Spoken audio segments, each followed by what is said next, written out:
us grow Imana great. iziduheka mu gitondo, God cares us in the morning. Imana ikaduheka He turyamye, cares when we are sleeping. Imana iziduheka ku manywa, He cares during the Imana day. ikaduheka turi mu He modoka. cares when we are in Imana the car. iziduheka Where are the others? Because you were 10 people. kugeza n'uyu munsi wa none. Up to this day, Imana iracyabaza ngo ese abandi barihe. God is still asking, where are the others? Uyu mwaka twahuye n'ibibazo bigoye, This time you have went through a lot. wari umwaka w'umwijima, It was a dark year. kandi ibyashitse byadushikiye twese. And the things that appeared to Ariko everyone. nituzagushima hazashima bamwe. But when we come to Thanksgiving, to Yewe bring Imana presents to izobaza only ngo ese people, abandi barihe. God will ask, where are the others? Shimwe ku bw'uyu mwanya mwiza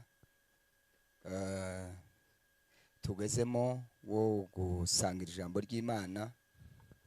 Duhaye kaze abantu bose bagiye kudukurikirana kugira ngo tubane muri iki gitaramo. May God be praised for this wonderful time to listen to his word, and we welcome each one is going to listen to this word. Abantu bashimira byinshi, ariko icyo gushimira cya mbere ni Imana. People thanks a lot, but the first thing to be thankful for is God. Tutaravuga byinshi, reka tubanze dusome ubutumwa bwiza nk'uko bwanditswe na Luka ibice 17. Without delaying, we need to read in Luke chapter 17, n'umurongo wa 15. verse 15. Niryo somo dufite uyu munsi. It is the scripture we're going to talk about. Haravuga ngo umwe muri bo abonye akize agaruka ahimbaza Imana n'ijwi rirenga.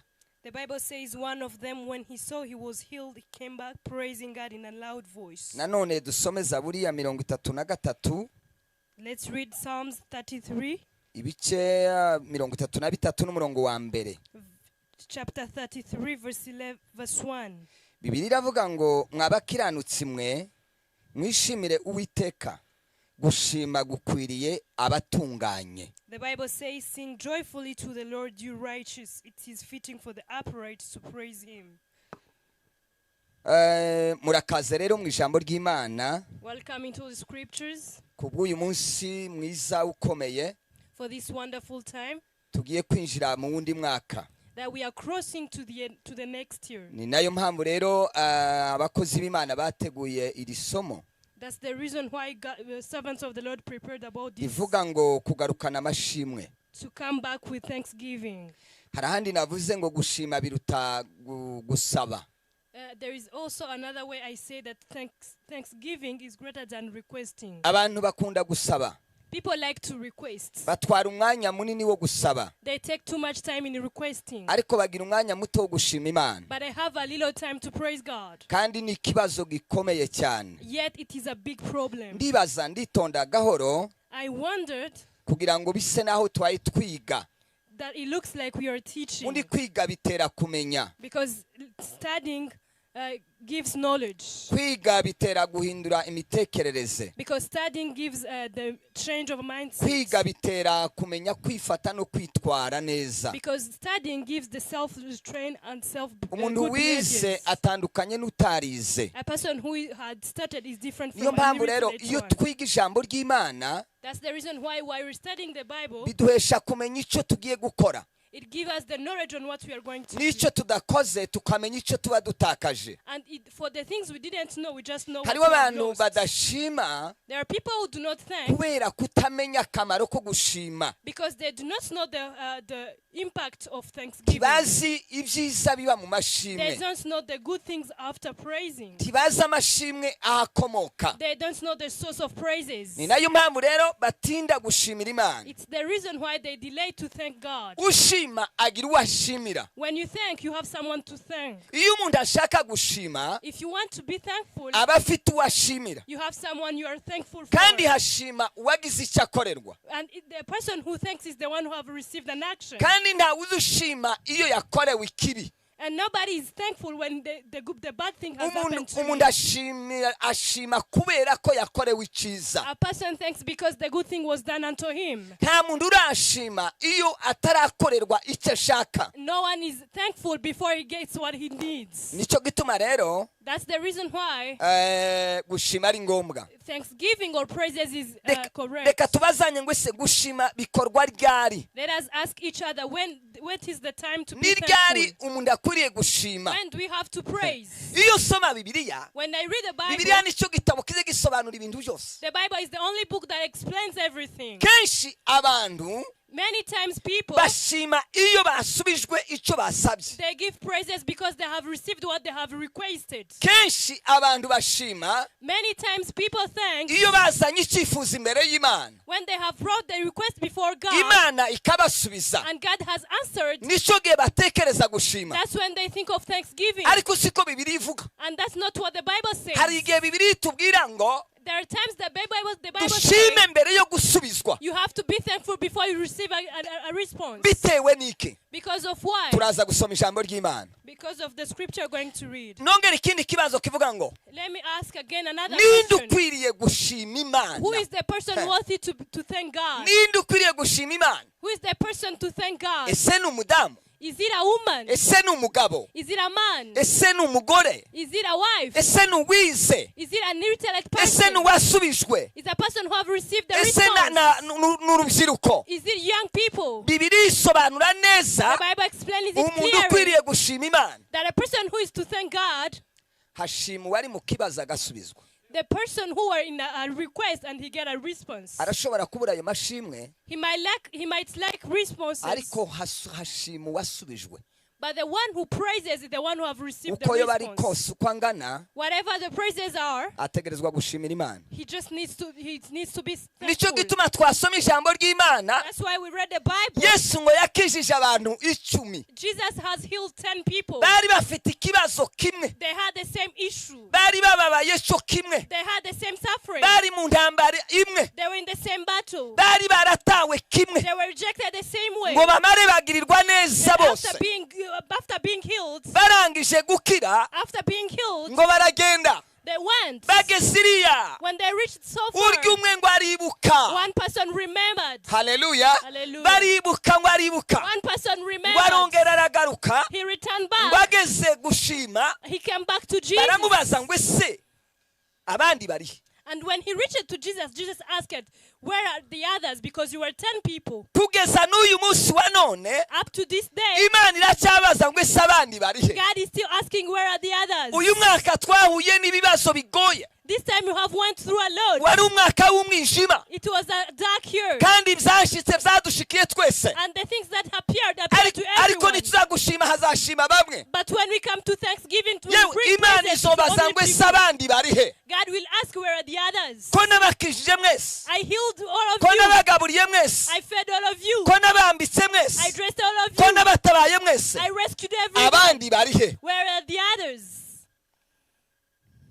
amen Amen. hariho impamvu There are reasons, nyinshi a lot of reasons, zotuma dushimira Imana to praise God. umuvugabutumwa wari utambutse A servant of the Lord that passed, urangije kuvuga ubutumwa who has just ended, hariho ikintu yakozeho there's something he did nanjye ndibukoreho that I'm going to do as well. amashimwe ari mu buryo bubiri The praises are in two categories. ni mu buryo bubiri They are in two kinds. ibyo gushimira ni byinshi The things to be thankful are many, ariko amashimwe but praises ari mu bintu bibiri are classified into ikintu two. cya mbere The first thing, ni amashimwe akomoka mu by'umwuka they're the praises that comes from the spiritual realm. kandi ayo mashimwe arihariye And those are specific praises. afite abayazi They have people who know about them n'abashobora kuyasohoza and the people who can fulfill them.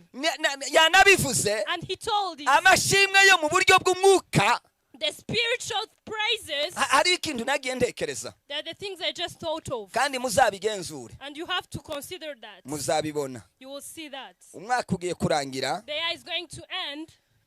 ni abantu bake There are only few people uza utambuka imbere that you go before agashima and he avuga thanks, uburyo yasubijwe mu buryo bw'umwuka saying that he was answered in spiritual realm. abantu benshi Many people, bashima muri ubu buryo bwa kabiri they just think in the second way. intambwe ya mbere ni bake bayizi Only few people knows about the ni first bake time. bashobora kuvuga ngo uyu mwaka nateye imbere mu buryo bwo kwizera. Only few people can testify that this year they have Ni abantu bake grown in spiritual ni realm. bake bashobora kuvuga ngo nateye intambwe nini mu buryo bwo gusenga Imana.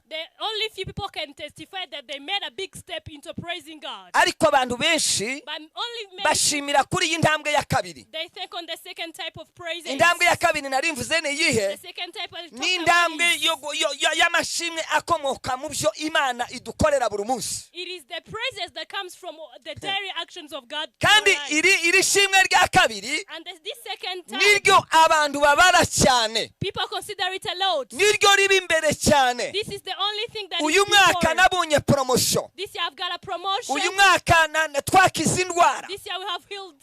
Uyu mwaka nahinduriwe izina. This year the name has changed. Uyu mwaka twaronse umwana. This year we have given birth. Uyu mwaka twakoze mariage. This year we have got married. Uyu mwaka byagenze gutya. This year this happened. Ibi nibyo byuzuye umutima yacu, This is the thing that fully ariko fills our kandi heart. nibyo bito. But yet they are the smallest Ubundi things. gutunga Imana, But having God, Imana niyo izi turemera amashimwe. God creates praises to us. Ni nayo mpamvu And it's the reason ubona abantu bo hanze you see people from outside batazi Imana, who do not know God, iyo bagiye gushima when they're going to praise, barinezeza, they just they rejoice. baranywa, They drink, bagatamba. they dance. Kubera iki? Why? Nibyo bishimira. That's the things that makes them happy. Ariko twebwe But for us, amashimwe yacu our praises akomoka mu Mana, comes from God. nayo mu mwuka, They are spiritual praises. nayo mu buryo bwo kumenya Imana. They are the praises in terms of knowing God. Twishimira iby'umwuka We rejoice into the spiritual gusumba realm iby'umubiri. greater than how we rejoice Ariko iyo into the bodily witegereje things. neza, But when you consider it usanga well, abantu you find that people, ibyo bavuga cyane what they speak about n'ibyo now, bashyira imbere and whatever they place before, n'ibyo mu buryo bw'umubiri. they are the things in the bodily Ni nayo realm. mpamvu tudakura mu buryo bw'umwuka. That's why we do not grow into spiritual realm. Turaza kubireba mu ijambo We are ry'Imana. going to see that. Nasomye ijambo ry'Imana, I have read the Bible, nsanga mu Bisiraheli, and I found that in kubera Israel, yuko Imana yari yaramenye imbaraga z'amashimwe, because God has known the power of yari yaramenye praises. amashimwe icyo azakora. God, Lift one person gave to another lift, asanze ahagaze ku muhanda, and he found him standing on the roadside, aramubaza ati se kurajya? and he asked him, "Where are you heading to?" Aramubwira And he said, ati none se kuhagaze? "Why are you standing?" Ati nabuze tike. And he said, I don't have tickets." Aramubwira ati njira mu modoka. He said, "Come into the car." Ubundi yari ko ajya imbere, He was going forward, arahindukira aramubwira ati ngiye ko ndagiye. and he said, "I was going to the other side." Amwinjiza mu modoka aramutwara, He put him in the car and he drove aramubwira him. ati ariko ningera aho ushaka kujya umbwire. And when I reached to a place you want to go, just tell me. Bageze aho urya muntu yageraga, And when they reached to that place, aramubwira ati he turahageze. said, "This is the place." Aramubwira ati sohoka rero. Okay, get out of the car. Ava mu modoka, And he left the car. arasohoka. He goes outside. Hanyuma And after haciye akanya, a time, urya muntu wari umutwaye the person who was driving aramubwira ati iba nk'ugaruka gatoya. come back a little bit. Aragaruka amusubiza mu modoka, And he came back and he put him amugarura into the car. harya yamukuye. He took back to the place where he found him. Aramubwira ati va mu modoka, And he said, "Quit the car. ati uzagende wige gushima, Go back and learn to be thankful. nibwo uzabona abantu bazaba baguha lift. You will find people to give you lifts." Ariko urumva nawe But you can listen to uburyo bitangaje. how it is amazing. Erega niko tumeze imbere y'Imana. This is how we are before Bibiliya God. ivuga ngo izaduheka, The Bible says He will ngo carry us kuzageza tumeze imvi, until our hairs grow gray. kuzageza tumeze imvi. Until our hairs grow Imana gray. iziduheka mu gitondo, God carries us in the morning. Imana ikaduheka He turyamye, carries us when we are sleeping. Imana iziduheka ku manywa, He carries us during the Imana day. ikaduheka turi mu He modoka. carries us. Verse 10, Niyo twavuze ngo basingize Uwiteka, it's where we said they have to praise God kuko Dawidi umwami wa Isiraheli yabategetse. as prescribed by David, king of Israel. Ndacyangaruka kuri iri jambo rivuga ngo mu Bisiraheli I came back to this word that said gushima bari Israel. barabishizeho nk'itegeko. Praising God was like a command. Abantu bategerezwaga gushimira Imana. People we're supposed to praise God badashingiye ku by'Imana yayibakorera ubwo without basing on the things God is doing ariko to them, bibuka iby'Imana yabakoreye. but remembering the things that God Muvuga has butumwa wa done. mbere yavuze ngo The servant of the Lord nta said, rindi shimwe riruta agakiza twahawe. there is no greater praise than the salvation Icyo of Jesus. cyonyine gusa kirahagije. That is the only thing enough. Ibindi bigenda biza n'inyongera. Other things are just additions. Ariko ikintu gikomeye But the great thing ni agakiza twahawe, is that salvation ni given amahoro to us, twahawe, is the peace within ni us, ibyishimo twahawe. is the joy within us. Ibi byose ntibikomoka mu bintu.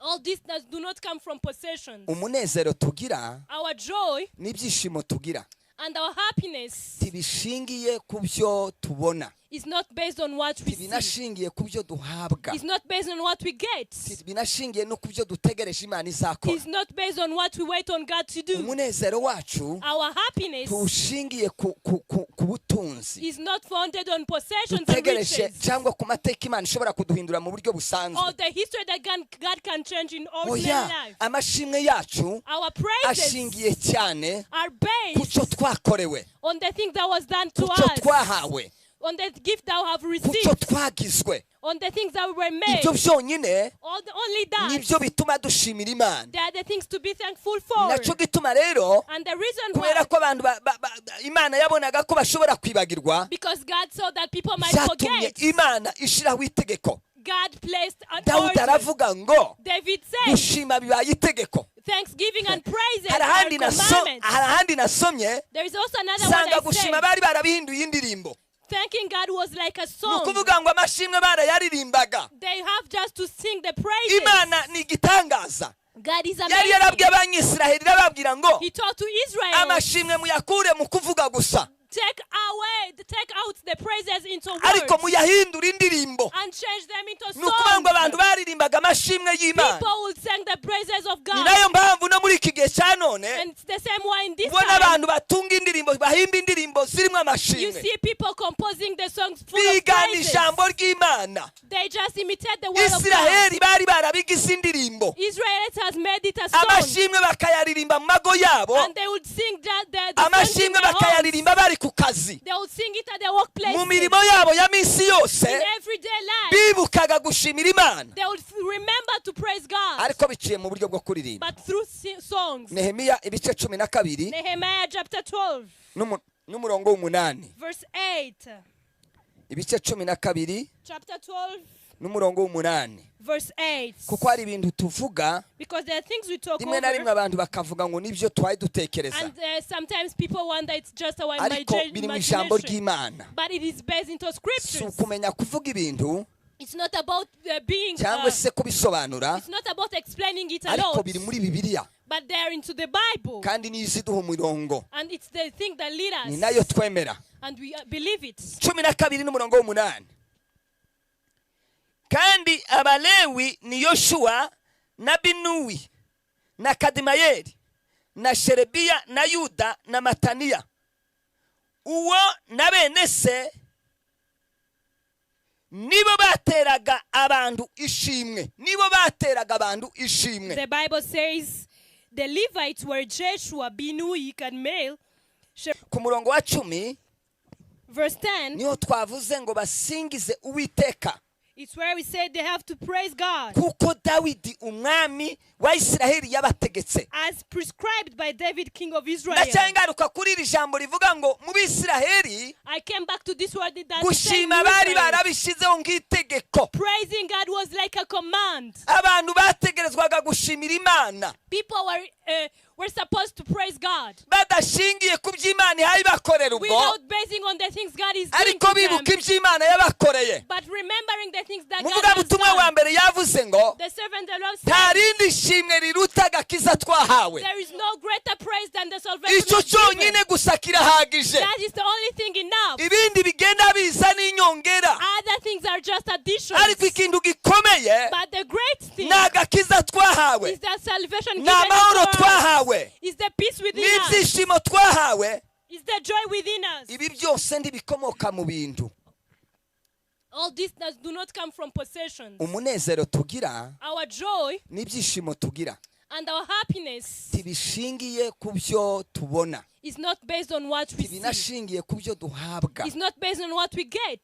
binashingiye no ku byo dutegereje Imana izakora. It's not based on what we wait on God to do. Umunezero wacu Our happiness tushingiye ku butunzi is not founded on possessions and dutegereje riches, cyangwa ku mateka Imana ishobora kuduhindura mu buryo or busanzwe. the history that God can change in ordinary Oya, life. amashimwe yacu Our praises ashingiye cyane are ku based cyo twakorewe, on the thing that was done to ku cyo us, twahawe, on the gift that we have ku cyo received, twagizwe. on the things that were made. Ibyo byonyine Only that, nibyo bituma dushimira Imana. they are the things to be thankful for. Nacyo gituma rero, And the reason kubera why, ko abantu Imana yabonaga ko bashobora kwibagirwa, because God saw that people might byatumye forget, Imana ishiraho itegeko. God placed an Dawudi order. aravuga ngo David said, gushima bibaye itegeko. thanksgiving and praises Hari are ahandi commandments. nasomye There is also another one sanga that gushima says, bari barabihinduye indirimbo.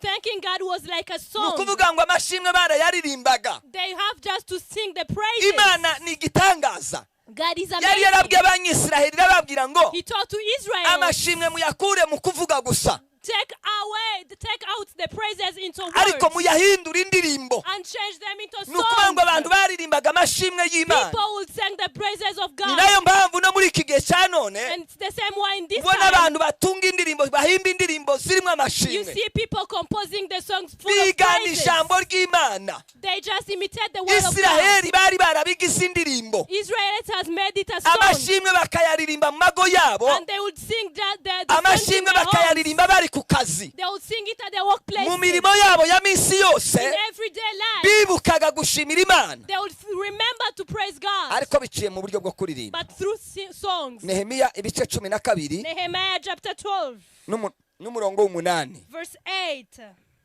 ibice 12 Chapter 12, n'umurongo w'8. verse 8. Kuko hari ibintu tuvuga Because there are things we talk rimwe na rimwe over. abantu bakavuga ngo nibyo twari dutekereza, And sometimes people wonder it's just our ariko biri mu ijambo imagination. ry'Imana. But it is based into Si scriptures. ukumenya kuvuga ibintu It's not about being, cyangwa se kubisobanura, it's not about explaining it ariko alone. biri muri Bibiliya, But they're into the Bible. kandi niyo iziduha umurongo, And it's the thing that lead ni us. nayo twemera. And we believe it. 12 n'umurongo w'8. Kandi abalewi ni Yoshua na Binuwi na Kadimayeli na Sherebiya na Yuda na Mataniya, uwo na bene se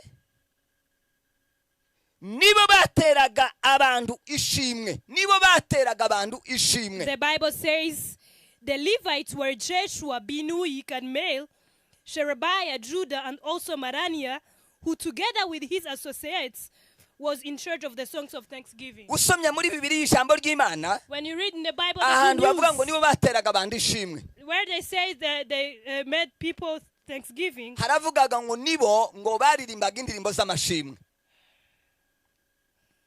Bice 12 n'umurongo w'8.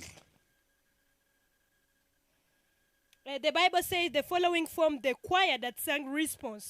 Ahavuga ngo uwo na bene se nibo bateraga abantu ishimwe. The Bible says the following formed the choir that sang Ni the ukuvuga ngo response. nibo bateraga indirimbo zo gushimira Imana. They are the people that sang the praises to God. Habaga igice cyo kuririmba indirimbo z'amashimwe There was gusa, a certain part to sing the songs that are praises to ariko God. ziganisha ku by'Imana yakoze, The song that is referred to the things done by God. ziganisha ku by'Imana ihaye bakorera, That refer to the things done by God. yewe bakaririmba n'indirimbo z'amashimwe z'ibyo bategereje. They even sing the song of praises to what they are waiting for. Niko byari bikwiriye kumera. This is how it was supposed to Nababwiye ngo be. ndaza kubereka uburyo Bibiliya ivuga And I said I'm going to dutegerezwa demonstrate you how the Bible says. gushima mbere tutarasubizwa ibyo Where we twasabye. have to get to thank before we receive what you have requested. Nehemiya 11 n'umurongo wa 17.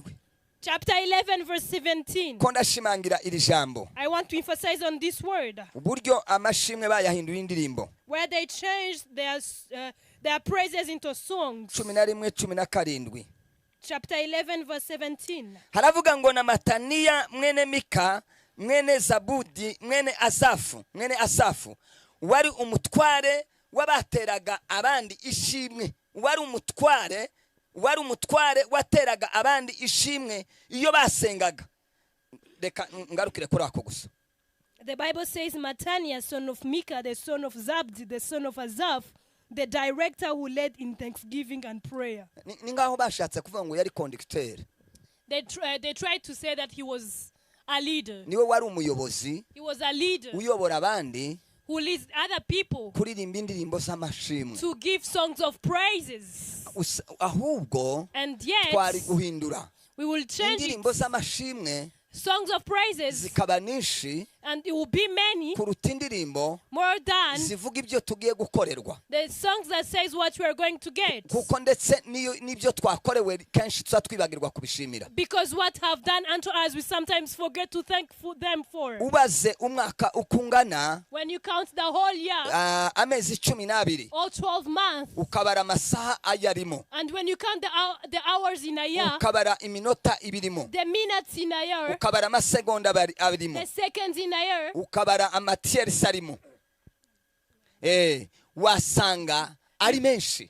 you can find it that there are many. Noneho ubashije mu mutima w'umuntu And when you ask in a person's ukamubaza heart, ese muri ayo mezi and you ask him in those no muri months, ayo masaha in those hours, no muri iyo minota in those minutes, n'ayo masegonde and even seconds, waba warafashe igihe kingana gute cyo gushimira Imana? how long did you take to thank God? Wowe utangara abantu ibisubizo boguha, You will get amazed by the response ariko given by ubajije abantu people. muri icyo gihe kingana gutyo But when you ask people how many times, ukababaza iminsi basenze basaba the Imana, times they prayed asking for God, wosanga ariyo myinshi you can find it there are many gusumba iminsi yo gushimira Imana. more than the days they thanked Kandi God. twavuze ngo guhabwa Yesu konyine, And yet we say that guhabwa the gift of agakiza salvation, byonyine the gift of cyari salvation kuduhesha kuza duhora dushima. will take us back to our knees thanking God. Ni nako ijambo ry'Imana rivuga. And that's what the Bible says. Riravuga ngo mujye muhora mushimira Imana. Praise God always. Twari gutwara umwanya munini wo gushimira We Imana. will take a lot of time to praise Twari God. gutwara umwanya munini wo kugarukana amashimwe ku Mana. We will take a lot of time to come back with praise. Nababwiye ngo ushima I said when you praise agira God, uwashimira. you have someone to praise. Ntawe uzi ushimira ikirere, You do not praise the sky. ntiwoshimira umuyaga, You do not praise the wind. ariko sa dushimira Imana. You just praise God. Imana iriho, Because God Imana exists. irakora, God does. Imana iravuga, God speaks. Imana niyo nyiribihe. God is almighty. Biratangaje uburyo It is amazing how twibagirwa kugarukana amashimwe. that we forget to bring back the praises.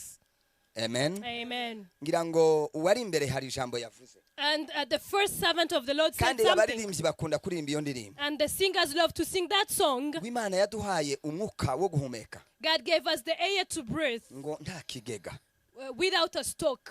Biratangaje kiriya kintu, It is amazing. wagitekereza When you think about that, nubwo utarasubizwa even though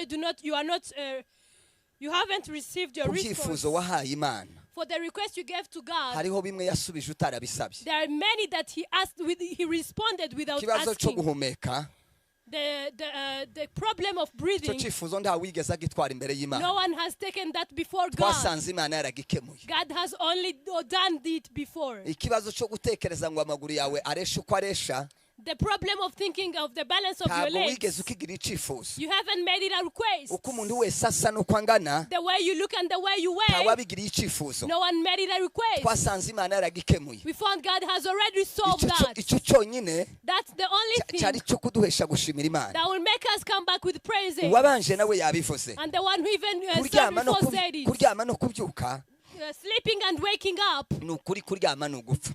Sleeping is like dying. Kuri kw'ijambo ry'Imana kuryama ni ugupfa. Truly, sleeping is like dying. Uzobaza umuntu wese nubwo yoba ministre nubwo yoba ndi, Ask everyone, even if he is a minister or umubajije ngo someone, sige wari usinziriye, when you ask him on the time you are wamenye kuri sleeping, umugabo cyangwa uri umugore. did you know that you are a man or a Ayo makuru woman? ntawuyazi. No one knows about that. Uwobaza umuntu wese wari uryamye, When you ask for everyone who was sleeping, ukamubaza utese wari uzi imodoka zawe uko zingana, do you know how the numbers of your nta cars? makuru yarazi. He didn't have the Uwo news. mubaza amafaranga yari kuri konte, When you ask him about the money ntiyo in the yamenya. accounts, he didn't Ni know. nayo mpamvu rero That's the reason Bibiri why itwereka ngo the Bible shows us ibyo that dutunze si ibyacu, what we possess is not ibyo our dutanga own. nibyo byacu, What we give is the only thing we ibyo tuzanye own. dutanga by'amashimwe, What we give and into praises, ibyo nibyo bigira agaciro imbere y'Imana. that's the things that are vulnerable before Ariko ibyo God. tudatanga But the things you do not give, uzobirebera igihe wasinziriye, you have to check it the time you are sleeping. ntuzubimenye. You don't know about them.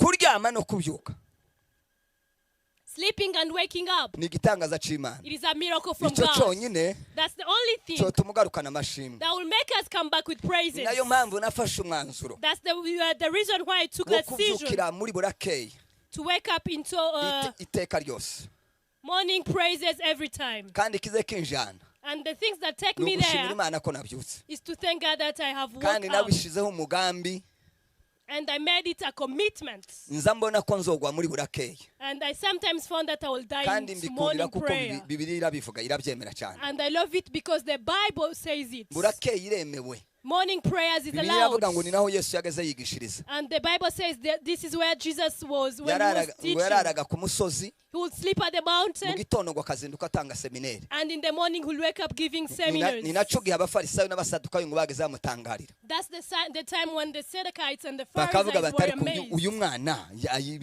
ubu bwenge yabukuye. And they would wonder where Jesus has got the wisdom. Yakobo yaranditseho nimba hari ubuze ubwenge busaba Imana.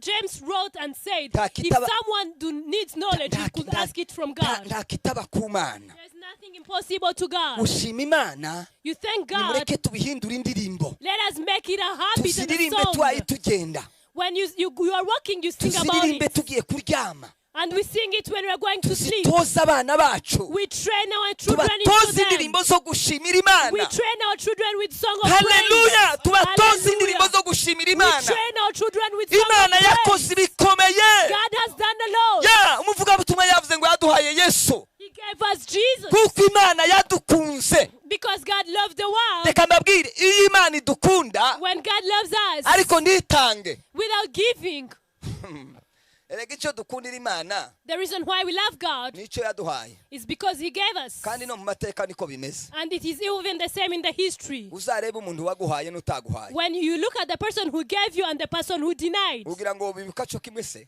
can you consider them the same way? Reka reka reka reka reka reka, No, it's impossible. ntibiza bihura.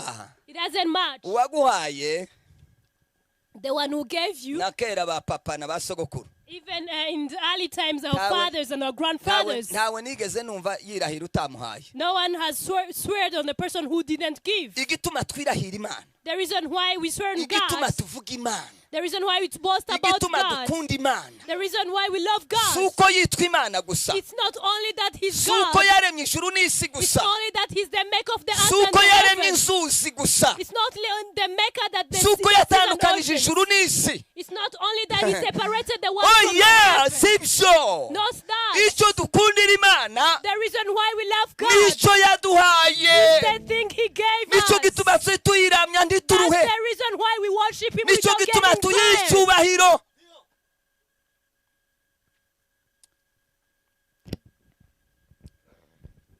Amen. Amen. Nicyo kize kidutera gushimira Imana, That's the reason that makes us to praise God. nicyo Imana yatuhaye. It's the thing that Jesus gave us. Reka tuvuge ijambo rya kabiri. Let us say the second Aha word. twarimo turavuga uburyo abanyesiraheli bahawe itegeko ryo gushimira Imana, We were talking over how the Israelites were given a commandment noneho to praise God. tubivugamwo uburyo babihinduye indirimbo. And we said that they transformed Kubera it iki dukwiriye gushimira into Imana song. kandi? Why do we need to thank God? Gushima konyine Thanking God alone ko dukiza ibyago. would rescue us from trials. Gushima Thanking God ko dukiza ibyago. would rescue us from Nasomye trials. ijambo ry'Imana ndatangara. I have read the Bible and I was so amazed. Buriya nasanze gushima I found that thanking God, birimo n'amasengesho, the prayers are also included. kuko iyo umuntu ashima Because when you thank God, aba yibutse icyo yakorewe, you remember that what has done unto you. aba yibutse aho yavuye, You remember where you come from. aba yibutse uwo yari we, You remember who you were. noneho akamenya n'uwo yabaye we, And you just know what you have transformed noneho into. bigatuma ashimira Imana. And it makes you thank God.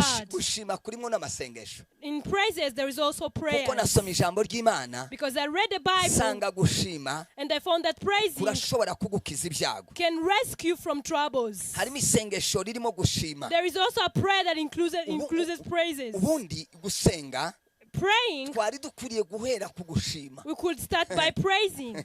nicyo twari dukwiriye guheraho. That's the thing we could start from. Ariko uzi kenshi But you know, many times duhera gusaba imbabazi we just start from repenting, no kwihana ibyaha, repenting from our sins, noneho twarangiza and after tugahita tuja mu byifuzo. we go straight to the request. Njyewe ndatekereza ngo Me, I think that twari kubanza guhera gushima, we could start by thanking kuko God Imana yaduhaye n'uburyo bwo kuvuga because God has given us the way to talk, tukaja gusaba imbabazi and then we repent ari uko twabishobojwe. after we are enabled. Ntawoshima You can't thank ijwi ridasohoka. if your voice is not out. Ntawoshima You can't thank arwaye arembye. when you are sick. Ntawoshima You can't iyo thank amerewe nabi mu bitekerezo. when your mindset is not working Ni ukuvuga ngo properly. iyo ibitekerezo bimeze neza When your mindset is working n'umubiri properly ukamera neza, and your body is icyo functioning twari properly, guheraho what we could start twari from, gushima Imana we could thank God tukavuga ngo Mana turagushimiye, and say, God, we are thankful Mana wagendanye natwe uyu that you mwaka have wose, walked with us throughout the Mana year. watuyoboye uyu mwaka God, wose, you have led us this Mana whole year. waturwaniriye uyu mwaka God, wose, you fought for us this year. uyu mwaka watweretse gukiranuka You kwawe. showed us your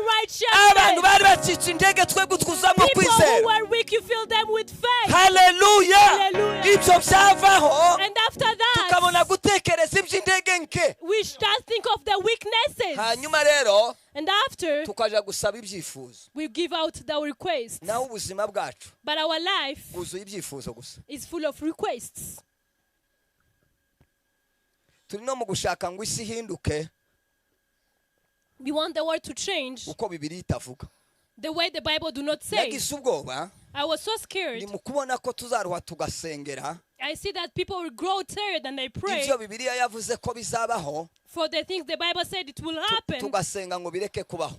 And we pray that it doesn't happen. Ndibaza ndetse ubwo tuzoba tuba dushaka kuvuguruza Imana. And I just wonder, are we going to be opposite from God? Bibiliya iravuga ngo igihe cy'iherezo, The Bible says in the end igihe time, cy'imperuka, abantu bazangana. people will hate each other. Icyo ntitwogisengera ngo abantu bakundane bishoboke, We can't pray for the love between people. It's kandi ngo impossible. abantu bazokunda ifaranga, And people love money. kandi abantu barazikunze. And people love money. Gusenga Imana ngo abantu ntibakunda ifaranga To praying to God that people do not love money, ntibyokunda. it is Wowe impossible. kwisengera wewe You can pray for your own heart, ukamenya uburyo ubyitwaramo. and you know the way you Naho can gukunda conduct ifaranga behave. ko kuruzuye, But loving money is full. ni nabyo byuzuye imitima y'abantu. It is even full the hearts of people. Buzuyemo ibuzuye ifaranga. They are full of money. Ni ukuvuga ngo agace k'ifaranga niko kanini. And the part of money is the biggest part. N'ako gace ukarebye amasengesho yako And when you see the ni praise of ni the ifaranga, part, icyumba cy'ifaranga it is nicyo kinini. money. Witegereje mu bantu neza ukareba mu mutima, When you look the people's hearts, icyumba cyo gushimira Imana the room to thank God, n'icyumba cyo gusaba imbaraga z'Imana and the room to request the power of n'icyumba God, cyo gukorera Imana and the room to serve God, wosanga ari you may gitoya, find the rooms very ariko small. wareba mu kindi cyumba cyo gusaba ifaranga And when you look back into the room of requesting ubuzima money, buhinduke, for the money to imibereho ihinduke, for the living to icyo change, cyumba nicyo kinini. that room is the biggest. Kandi ijambo ry'Imana riratwemeza neza tudakekeranya. And the Bible says it without doubting. Ibi tuzabisiga, We are going to leave everything ariko behind. ntituzasiga kwizera, But we are taking our faith with kandi us. n'urukundo ntiruzasigara. We are going to take our love with us. Kwihangana ntikuzasigara, Patience is not going to stay ubugwaneza behind. ntibuzasigara. Kindness is not going to stay Umuntu behind. napfa azabujyana, When you die, going to take it with ariko you. ibindi bizasigara. But everything else will stay Simvuze behind. ngo ntitubikeneye, I don't say we do not need it. ariko ntibyari bikwiriye gufata icyumba kinini. But it was not supposed to take the biggest room. Hari inkuru yawe bambwiye nagushimiye cyane. There is just a story they said. Nakwemeye pe, Thank you. Imana iguhe umugisha Amen. pe. Usubiye kunjya ku mutima birenze.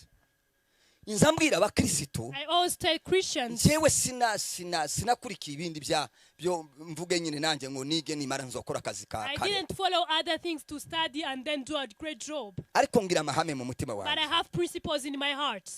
Nza nibaza uburyo abadivantiste I just wonder how Adventists, badashobora gukora kuwa they do gatandatu. not work on Saturday. Iyo agiye gusaba akazi When they go to request for a job, arabivuga ngo njyewe sinzakora kuwa gatandatu. they just say, I'm an Adventist. I'm not Nimba going mumpa to serve." akazi mu kampi, If you give me the job, you give me. inzi Imana yanjye, I know my God. ariko n'ibitangaza, inzi Imana yanjye I know my God. sinshobora gukora kuwa gatandatu. I cannot serve on Saturday. Abantu nabonye banyuma ni abakirisitu, The people who are the nibo behind banyuma the Christians, ndabivuze sintinya ungayangaye, ariko sinobikora nanje. But let me tell you, I can't do the same. ni nacyo gituma nafashe umwanzuro That's ngewe the reason why I took the no ku decision. cyumweru sinoja gushingura I could not even go to nta burial. rubanza rwo mu muryango nojamwo ku cyumweru I'm not going to any sinza mfata event in urugendo our ku family. cyumweru I can't take a trip on Sunday. twaza kubyorosha And if you make it ngo easy, iminsi yose ngo irasa all days are the same. bazayifu That's a lie. gushima Thanking God ko gukiza ibyago would rescue from troubles. ni ukuri Truly. reka dusome ijambo ry'Imana Let us read the Bible. abatesalonike urwandiko rw'abatesalonike wa mbere Pawulo yandikiye abatesalonike Thessalonians ibice 5 n'umurongo wa 16 chapter 5 verse 6. urwandiko Pawulo yandikiye abatesalonike ba mbere ibice 5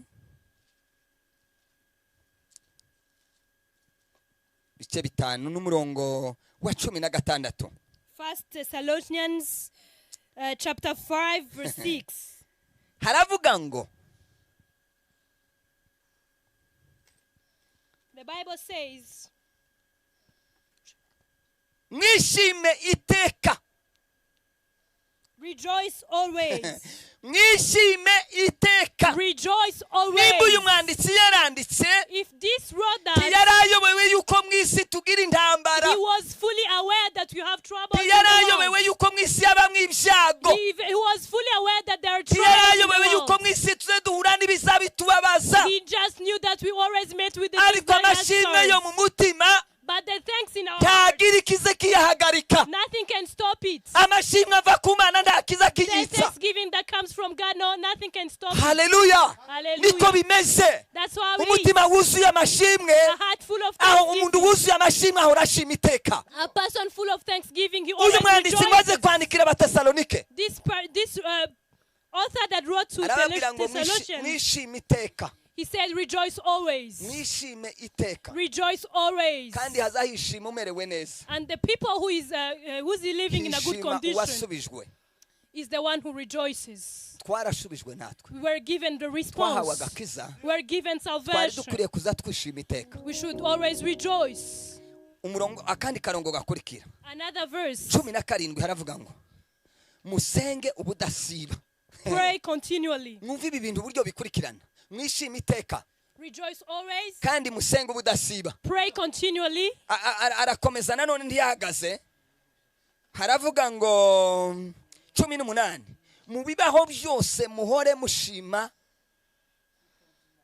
kuko ari by'Imana igira gute ishaka And the Bible says, give thanks in all circumstances, for this is God's will for you in Christ Jesus. mu bibaho byose muhore mushima kuko ari byo Imana ibashakaho muri Kristo Yesu In all circumstances, give thanks because that's God's will upon Imana your life. ibyo twebwe ibyifuzo nibyo dushaka And for us, the request is what we need. buriya iyo tuje imbere y'Imana tuzana ibyifuzo When we go before God bringing the twebwe request, nibyo dushaka that's what we want. ariko iby'Imana idushakaho muri That's Kristo what Yesu God wants us in Christ Jesus. ishaka ngo tuze tugarukana amashimwe gusa He just wants us to come back with praises. haleluya tuze Hallelujah. tugarukana amashimwe Coming back with praises. kandi amashimwe And praises niyo azatuma Imana iduha n'ibindi is what will make God give us more. amashimwe Praises ni rukuruzi is like an attraction magnet. ni ema It is like a magnet. ariko ngira ngo muranumvise ni ukuvuga ko means that- ibyifuzo si ema Requests are not magnets. oya No. ema ni amashimwe Praises are magnets. iyo kandi uzabirebe nawe And you have to check it.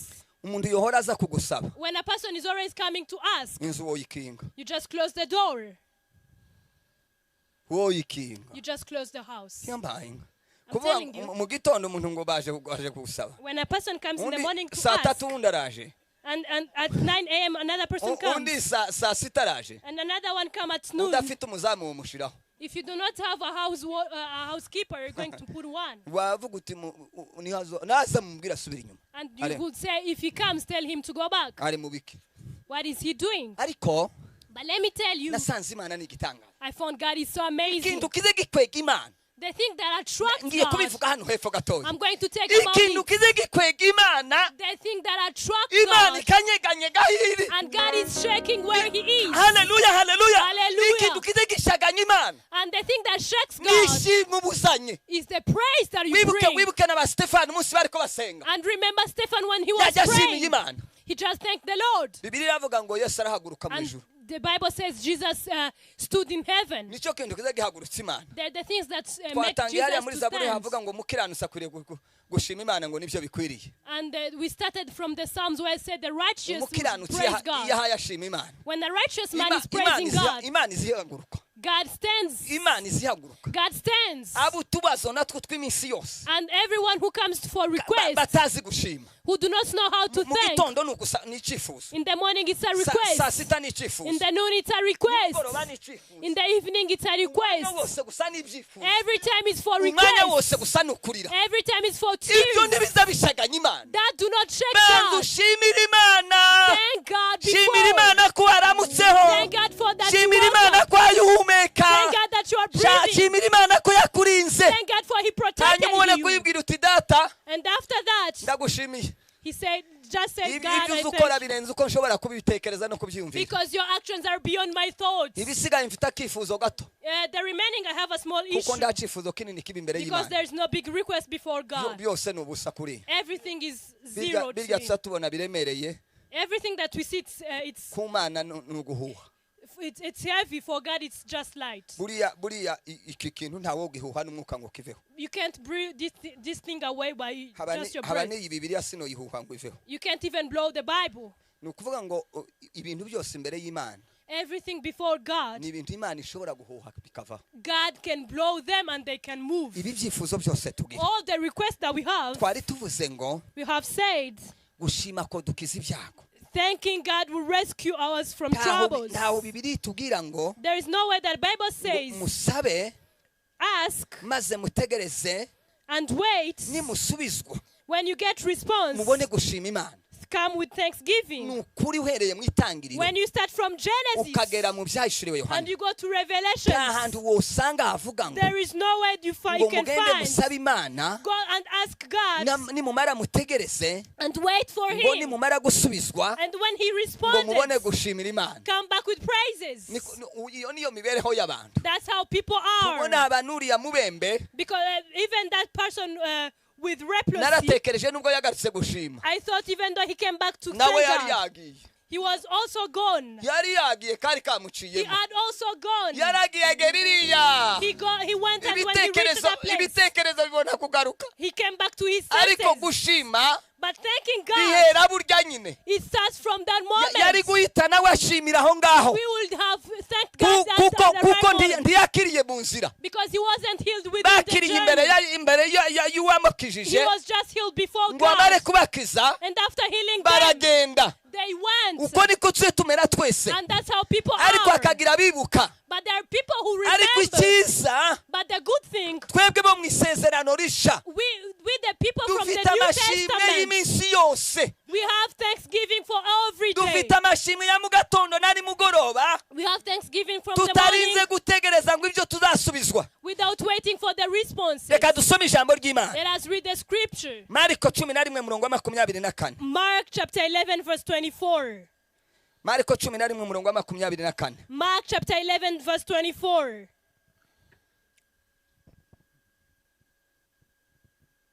katwiruke dusome haravuga ngo nicyo gitumye mbabwira nti ibyo musaba byose mubishyizeho umutima mwizere yuko mubihawe ibyo musaba byose mubishyizeho umutima mwizere yuko mubihawe akarongo gakurikira karavuga ngo kandi muzabibona. Amen. The Bible says, therefore I tell you, whatever you ask for in prayer, believe that you have received it, and it will be yours. kubera iki navuze ngo ntitwari dukwiriye kurinda Why did I say that we would have kept? ngo dusubizwe We don't have to wait for the ngo response tubone gushima so that we can be kubera yuko thankful. umwanditsi yavuze ngo Because the Bible has said, ibyo musaba byose whatever we ask for in prayer, mubishyizeho umutima with all our heart, associates. mwizere yuko mubihawe. We have to believe that it is Niba given to us. niba tuba dusenze If we prayed tukizera yuko tubihawe, and we believe that we have kubera iki received, tudashima ubwo ngubwo? why don't we be thankful Kubera at the iki moment? tubitegereza ikindi gihe? Why do we have to wait for another time? Kubera iki tudashimira Imana ubwo? Why don't we praise God Ngubwo at the moment? ubuzima bwacu That's our life. ntituze twizera, We don't believe. twamara kunanirwa kwizera And after failing to akaba ari cyo believe, gituma dutegereza we just ngo wait. Imana izadusubize When God gives the ngo tubone response, gushima. we will come back Kandi with Bibiliya iravuze thanksgiving. ngo But the Bible niba says, dusenga twizeye if we pray with faith bivuye ku mutima coming from our ngo hearts, twizere yuko tubihawe, we have to believe it is mu gihe given unto twizeye us. yuko tubihawe And after believing it is dutegerezwa ours, gushimira ubwo. we have to thank at the Amashimwe moment. dukwiriye kuyagarukana ubwo We have to bring back the praise tuvuye immediately gusenga, after praying, twizeye after having ko faith tubihawe. that we have Reka received. tubanze tureke kugenda We don't have to go before. nk'uyu mubembe nawe wabanje aragenda, Like this person with Replus who natwe was tuba tubanza gone. tukagenda We just go the same way tugategereza, and we wait. wamara ukavuga ngo icyifuzo ngo cyari kigeze ngo imyaka 4 And after you say that the request was ngo 4 years old, ngo none nje gushima. then I'm coming back with thanksgiving. Uko we kurumva aho hantu harimo kwizera? Is there any faith in that? Uko wizeye ko wagihawe? Do you believe you have received?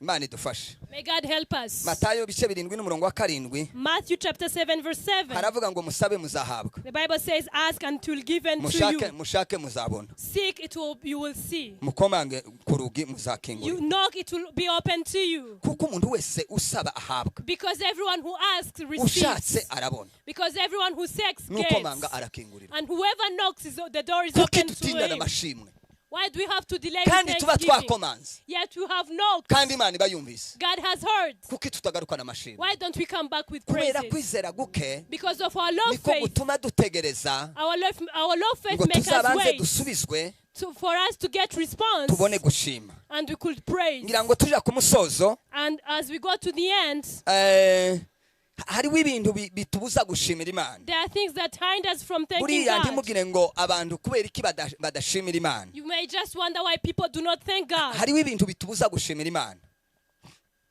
There are the things that stops us from thanking God. Icya mbere One thing, nuko turi mu bihe by'imperuka. we are in the end times. Bibiliya iravuga ngo The Bible mu gihe says cy'imperuka abantu bazaba indashima. in the last time people will be ungrateful. Urwandiko Pawulo yandikiye Timoteyo wa 2 The book of 2 Timothy ibice 3 chapter 3 n'umurongo wa 2. verse 4. Kubera ibihe by'imperuka Because of the last nicyo times, gituma mubona abantu batagarukana amashimwe. people do not come back with thanksgiving. Abantu bamaze kugera mu mperuka People are into the end ariko times ntibabimenye. and they do not know Icya that. kabiri The second ni thing, kiriya twavuze ngo kwibagirwa. people forget. Imana yigeze kubwira abanyesiraheli God has taught mu Israelites gutegeka kwa 2 ibice 4 n'umurongo w'9. in Deuteronomy Ibice 4 n'umurongo w'9 chapter 4 verse 9. irababwira ngo And he says, nimara kubahesha umugisha after blessing you, ntimuzibagirwe, do not forget. ntimuzibagirwe Do not forget. ikintu kize gituma tutagarukana amashimwe The thing that stops us from coming back with praises ni ukwibagirwa. is that we forget. Icya gatatu The third thing ni uguhaga ivutu, is to be greedy. guhaga cyane. To be greedy. Imana yabwiye abanyesiraheli God told the Israelites, irababwira ngo nzabajyana mu gihugu I will take you into the land kandi nzabagaburira, and I will feed you. nzabaha amazu, I will give you nzabaha houses. amafaranga, I will give you money. nzabarinda abanzi. I will protect you from Imana enemies. irababwira ngo God said, nimumara guhaga after you are full, ntimukibagirwe, do not forget. ntimukibagirwe. Do not forget. Icya nyuma tusoza, And the last thing before we conclude, gutekereza yuko ibyo ufite thinking that what you possess wabikuye mu maboko yawe. came from your own hands. Sibyo. That's not true. Usomye Luka When you lead into ibice Luke 12 chapter 12 n'umurongo wa 16 verse 16, havuga umugabo Imana yahaye umugisha, the Bible talks about the person who was blessed by ngo God. imare kumuha umugisha And after blessing him, aravuga ngo azasenya ibigega, he said he's going to destroy ngo the namara stocks. kubisenya And after destroying them, ngo yubake ibindi. he will build new ones. Ikizakubwira ko umuntu yakize The thing that will tell you that a person is ntazabika rich amafaranga muri